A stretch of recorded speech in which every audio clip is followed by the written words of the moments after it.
Hello, everyone. Welcome to another 2023 FallDocs screening. My name is Armando Zamudio, and I am the Public Programs and Events Coordinator here at IDA. For our blind and low vision attendees, I'm going to identify myself.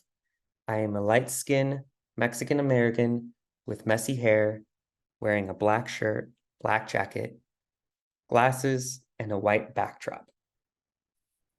Thank you to our media sponsor, KCRW, for sponsoring our 2023 FallDocs.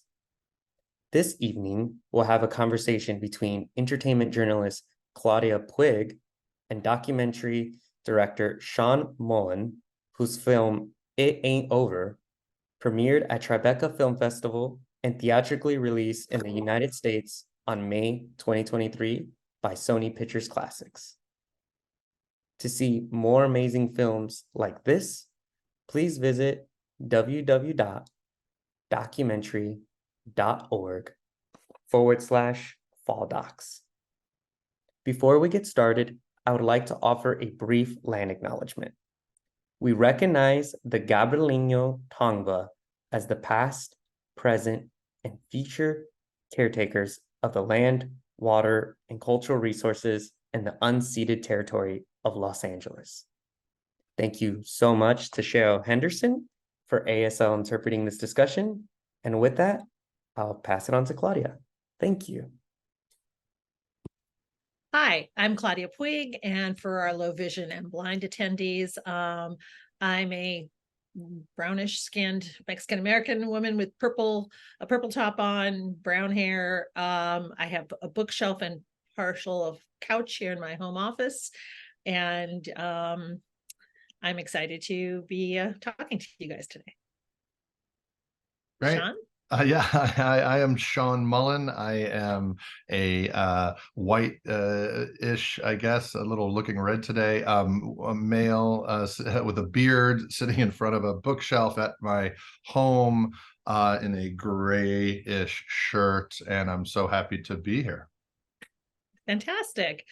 Sean, this is I was really touched by this. We were just talking about what a great life Yogi Berra had, great 90 years. And I found it, I was very moved by the film. What was the impetus? What inspired you to make it? Were you a fan of his childhood? Or? No, I mean, I knew who Yogi was, but I think like most people, I didn't really know who Yogi was. I kind of had this idea. I knew he was a catcher for the Yankees, and he kind of had all these quotes, and he was a tough guy. I think a tough player. That's kind of, for some reason, I had that image in my head, but kind of a littler sized guy. So that's all I really knew. And I did grow up as an athlete, so I didn't play a lot of baseball, but I played a lot of football. I played rugby at West Point for college, and I so completed in college athletics. And so I was always into sports. But no, I was approached. I had written and directed a feature film called Amira and Sam in 2015, and two of the financiers, producers behind that, Peter and Mike Sobolov, they had a connection to the Berra family, and they approached me a couple of years after that film, after Amira and Sam, and they said, "Hey, we've got access to the Berra family." This was the summer of 18, so this is how long these things take, right? This was 5 years ago, so these things take a while. So they gave me a call out of the blue and said, "Hey, Sean, listen, we have a connection to the Berra family."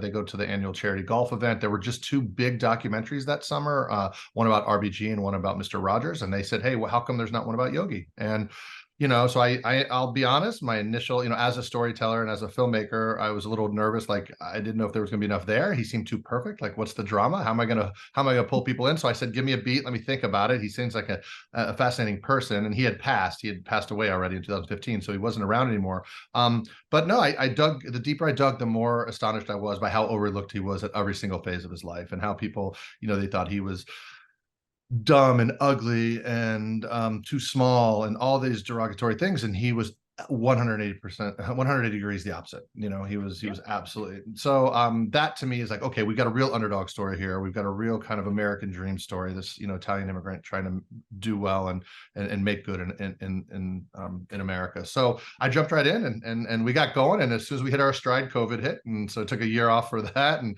that actually ended up helping the movie ultimately, because we had more edit time, and more archival time. So it actually made COVID actually made the film better, but it also made the process a little more frustrating.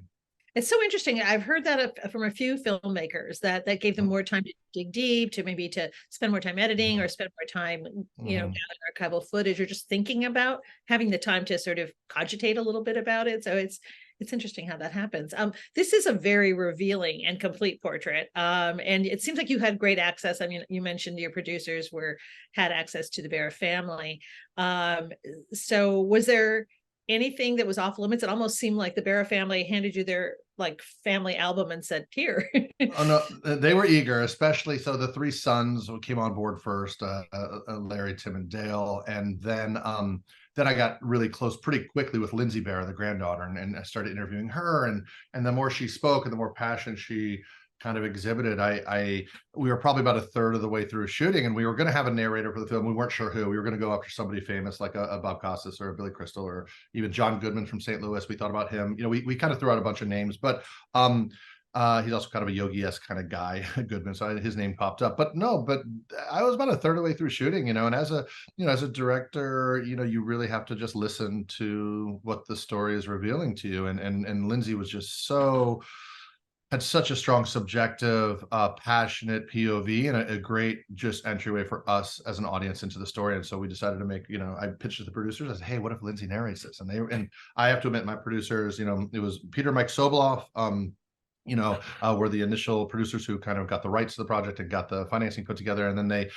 brought on Matt Miller and Natalie Metzger, my two other producing partners out here in LA from Vanishing Angle, who are incredible producers. And so we had a great team, and they supported me at every turn. And as a independent filmmaker, I mean, this was tough. We raised every dollar from family and friends. It's not a studio movie. We ended up selling it to Sony Pictures Classics, which was incredible, a real big get for us. But we made this just on a wing and a prayer, and just asked friends and family for money and put the thing together. Well, speaking of friends and family, I thought Lindsay did a great job as the oldest of his 11 grandchildren, as she mentions. And she seems so determined to keep his legacy alive and to correct, the way he has been seen or to amplify his achievements. And she almost seems like the keeper of the family flame. I noticed she became executive producer, but I thought her narration was great. Would you say she is kind of that? She's the torchbearer for sure. She's definitely the one I think everybody in the family trusts with Yogi's legacy. She was, by being the eldest, she was, I think probably the closest to Yogi and Carm. And to me also, the film I think gets pigeonholed maybe as a sports movie or a baseball movie, and that to me is been tough. It's been a tough hole to kind of dig out of, because while yes, there's plenty of baseball, there's plenty of sports, but it's really about a life well lived, and it's a lot of other things. And I'll be honest, to me, it's a love story. I mean, the love story between Yogi and Carm is just so beautiful, him and his wife. And so, that was something that, Lindsay was really big on from day one. The very first day of shooting, she grabbed me by the arm and took me to the museum and said, Sean, check this out. And she walked me into this wall of letters that Yogi had written Carm. These very just profusely loving, if you see the film, they're so sweet. I mean, they're so sweet. And I mean, on day one of the shoot, there's the first thing I read. I said, oh, those are in the movie. I don't know how, I don't know what. So, I had to come up, I had our editor, Julian Robinson, is really just a genius. I mean, the film is so well edited. And I said, we need to find footage of Carm reading these letters. We found some footage of that, and then we intercut it with Lindsay reading them. And so I think it really, that storyline, I think, is probably the storyline I'm most proud of the film, the love story. That love story came through loud and clear. I loved that. And I just love the whole idea of him going to a restaurant and, spotting her. And then it turns into this lifelong relationship and their bond, the humor between the two of them was so great. So great. And she had his back at every turn, when things got rough with Steimer, she was the one who really, she really, he was hurt, and she really was there for him in every single way. And it's just really beautiful, Yeah, no, I loved that aspect of it. I wondered, in terms of all those archival things, and like you said, getting footage of him reading the letter and all that must have been a real challenge to amass, because you have so much great archival stuff. How did you go about that? I mean, we ended up going through, I think, 4 archival producers over the 5 years. Yeah. So, I mean, just because of timing and budget and constraints and scheduling. So it was very difficult. So that was, I mean, they were all incredible in their own way. But, you know, overseeing the whole process was Julian Robinson, our editor and co-producer. He ended up with a co-producer. He did so much that he ended up with a co-producer credit on the film, because he really contributed that much to the film. So, yeah, it was hard, but you know, when you're trying to condense 90 amazing years into 95 minutes, you know, what do you leave out, you know? And we had to make some tough calls, but you know, I feel good. The family is, you know, very, you know, the family had no, you know, contrary to I think what some people think with Lindsay being exec producer, you know, they had no control over the film. They had no creative control. Like we had complete creative control over the film. So I think that gets confused a little bit with Lindsay being a producer. I mean, they definitely had input. We listened to them, of course, and they had some great notes. But at the end of the day, this is, you know, the film that we wanted to make, and ultimately, my producers allowed me to have my kind of final cut be the final cut. So it was really, you know, I'm proud of that. Absolutely. How did you earn the family's trust and confidence? Because obviously they felt comfortable. Like one of the brothers talks about, one of the sons rather, talks about, you know, his cocaine addiction, some very personal stuff. It wasn't always happy. So how do you, you know, how did you establish that kind of confidence? Yeah, no, it's a great question. I think for any documentarian out there, you know, listening to this or watching, I think any documentarian who is interested in getting to the truth, you have to get trust. You have to get trust with your subjects. You have to really, you know, you have to get them to open up. And so just spending time with them initially, getting them, allowing them to, hey, this is, you know, I really just want to, you know, get to the truth. And there's definitely some warts and all stuff, especially, yes, with Dale. But they, you know, I think they just, you know, it was only my second documentary. So I came from the scripted world. So this is only my second doc. I'm directing 3 more right now. So I'm a little busy now, which is good. So I guess I know. So you know, I look like this Well, I for want to get into a that. I reason. want to Yeah. ask you Yeah. about your background. I'm very intrigued. Yeah. Now, but we'll get Yeah. to, yeah. So anyways, I've just like earning, you know, I think earning their trust and letting them know that, hey, this is the story I'm trying to tell, and you know, just looking people in the eye, and I don't know, I think you know, I think the fact that I was an athlete maybe helped, and I think you know, a couple other maybe facets of my background helped. But now that I've got this one in the belt, it's been, yeah, I think it's been easier to get some of these documentaries off the ground, because I think people can see that, hey, you know, I'm going to hopefully lean into the authenticity of these people and try to just tell a great story, you know. Absolutely. So it does seem that his on the field achievements were almost eclipsed by the personality, the Yogisms and all that. And you said, you know, you knew that. That's what I knew too. And I just always, you know, as a kid growing up, I watched Yogi Berra, the cartoon, which obviously was named after him, must have been. You know, and it seems like the 10 winning World Series and the most valuable player awards don't get mentioned as much, but was that something that you felt really strongly about? Let's make sure we kind of get that focus on that, because that's a balance for you as a filmmaker, I would think too. As far as the balance between what he accomplished, what he's known for, and yeah, also sure, what he maybe should be more known yeah, for.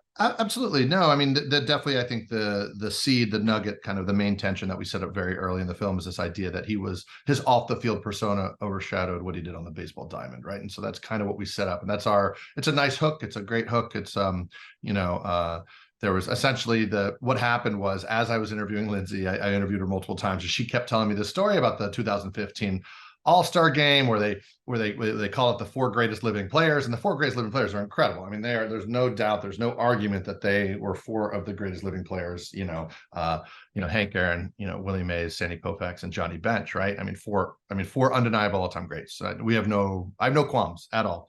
That being said, Yogi was still alive, right? And so, you know, Lindsay's there watching the 4 greatest living players sitting next to Yogi Berra, who has more World Series rings than all 4 of them combined, you know, has more MVPs than, you know, there's 3 MVPs, has, you know, all these accolades, you know, that at least put him in their league. I'm not saying that that Yogi Berra is better than any of those 4 players. I'm not saying that at all. I am saying he deserved to be in that conversation, right? And so why was he left out of the conversation? Why not make it 5? Yeah, well, I just put the five greatest living players. Who cares? Yeah. You know, it doesn't matter. So anyway, so it was a good jumping off point for our overall thesis, that this idea that, you know, society has a really hard time allowing somebody to be both king and jester, right? The Joker, comedies don't win Oscars, right? You can't be funny and good, right? There's no room for that in like the serious kind of,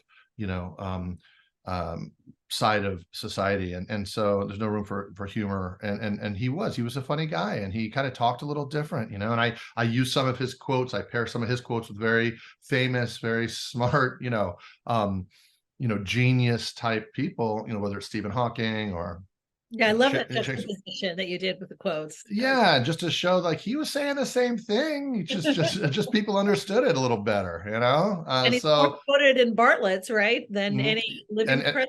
Any living president. Yeah, eight quotations of Bartlett. I couldn't put this in the film, but I can say it here, I guess. But I had heard through a few sources that he's the second most quoted American outside Mark Twain, but I couldn't get documentation for that, so I didn't want to put that in the film. There were a lot of things I heard about Yogi I couldn't put in, but no, I mean, at the height of his fame in 1958, he's in the middle of this crazy run of 10 World Series rings, and he Hanna-Barbera in 1958 comes out with a cartoon about a bumbling idiot little bear called Yogi Berra, with a sweet sidekick girlfriend, very much like Carm, and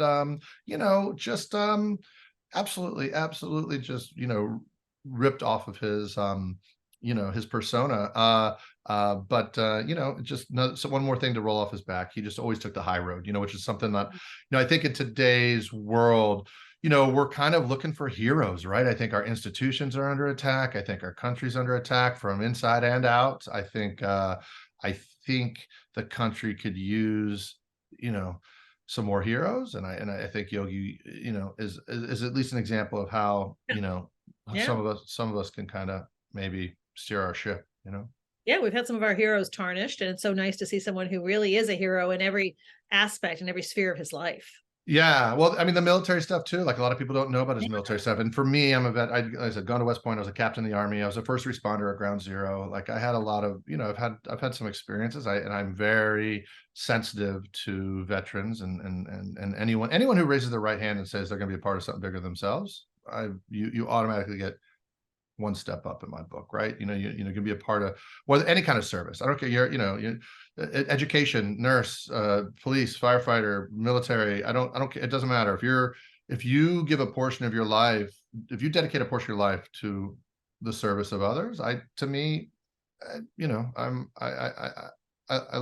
look kindly upon that. And respect. Yeah. And so once I found out that Yogi, not only he had a Yankee contract in hand, so he had a contract to go play professional baseball, and he volunteered to go to the Navy, and then he gets to the Navy and he hears about this cool mission about rocket boats, and he thinks it has something to do with Buck Rogers, of course, because he's Yogi. So he raises his hand, and it's the invasion of Normandy, and so he's he's very Forrest Gump in a lot of ways, there's but in a very loving way. And so I think he didn't know how to swim. He was in the Navy, didn't know how to swim. He's like, that's all right, I'll figure it out.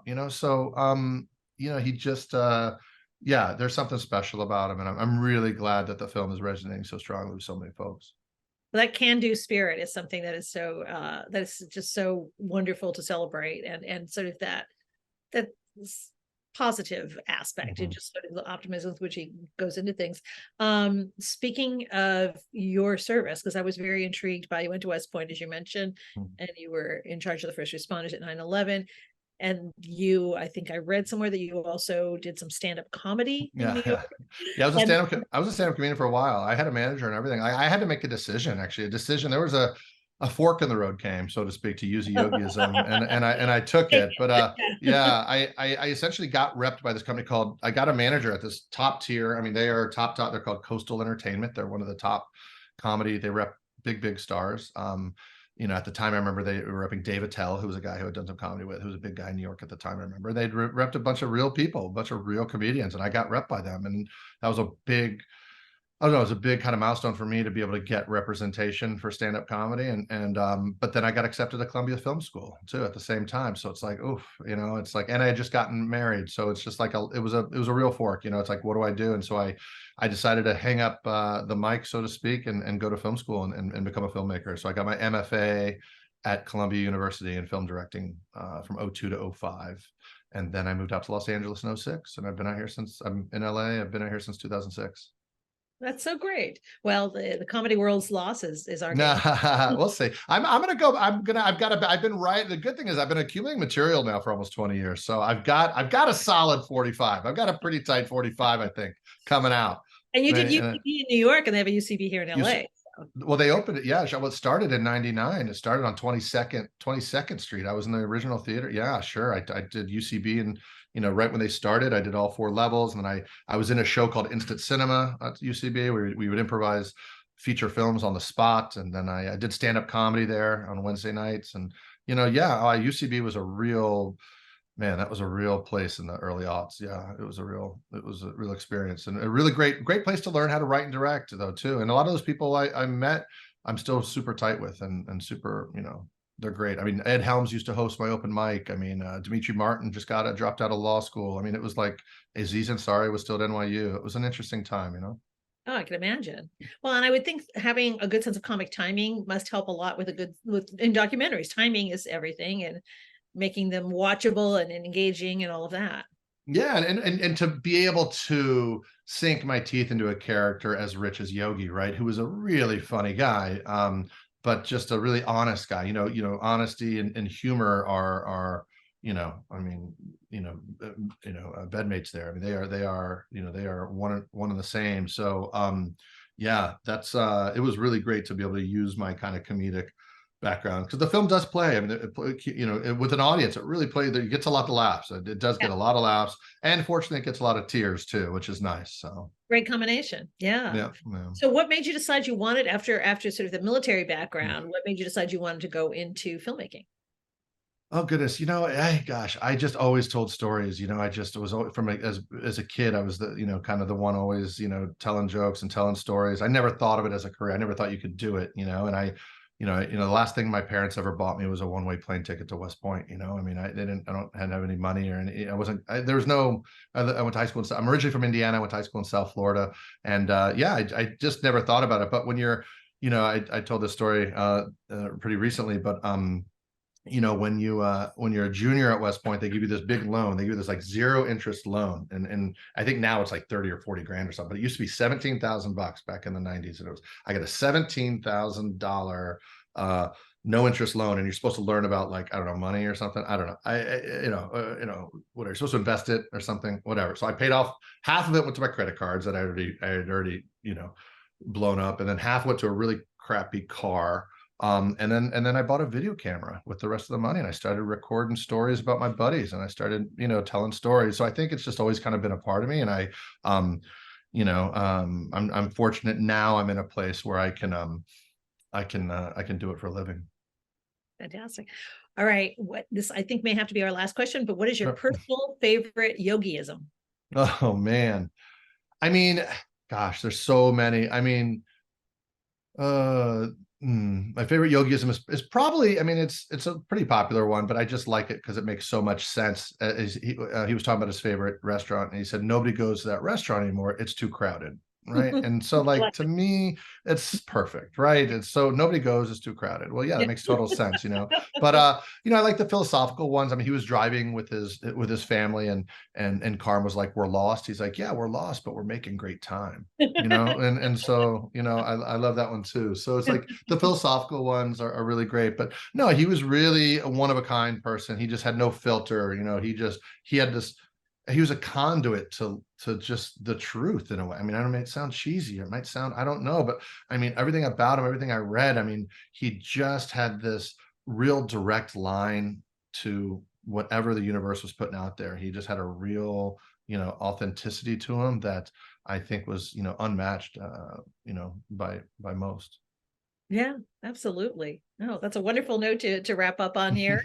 And thank you so much for your wonderful documentary. And it just opened up a window, and I think it's it's a feel good documentary as well as being illuminating. So that's yeah. Well, thank you. Thanks for the support. I really, really appreciate it. It's an independent film, so we need as much love and support as possible. And so we really appreciate you guys taking the time to chat with me. Oh, our pleasure. Thanks so much, and thanks to the folks watching. Absolutely. Thank you.